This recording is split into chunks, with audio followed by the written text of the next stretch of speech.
бийликти жамандап киришет. Мынакей президент иштей албай атат, генерал иштей албай атат деген сөздөр абдан көп болот. Ошон үчүн ошол кишилерди уят кылбай, урматтуу Бактыргеч, ушул маселени катуураак көзөмөлдөңүз. Мен билем, сизге ишенем, колуңуздан келет.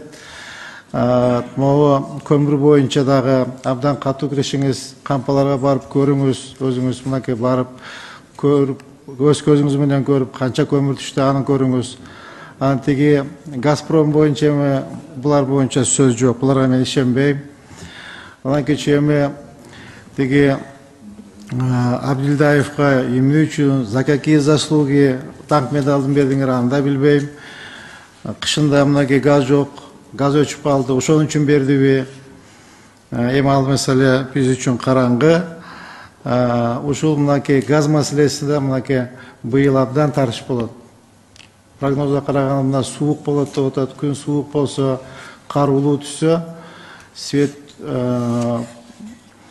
тартыш болуп калчудай болсо, көмүр газ тартыш болуп калчудай болсо, бир аз мындай проблематичный болуп калат. Ошон үчүн Бакыт Эргешевич ушуну көзөмөлдөө катуураак иштеп, ушу бизге элдин алдында бийликти жаман көрсөтпөгөндөй кылып жакшы иштеп берсеңиз деп мен сизден суранып келет элем.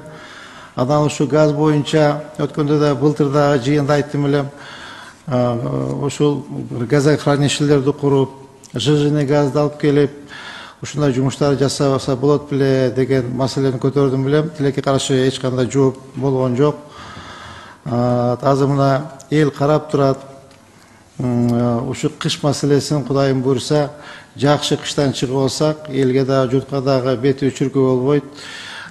Биздин жетекчилерди уят кылбай, жакшы элибизди, журтубузду кыштан аман-эсен алып чыгып кетсек деген эле үмүт. Бактыргеч, дагы бир жолу сизден мен суранып кетем, ушу маселени катуураак көзөмөлгө алыңыз. Рахмат чоң.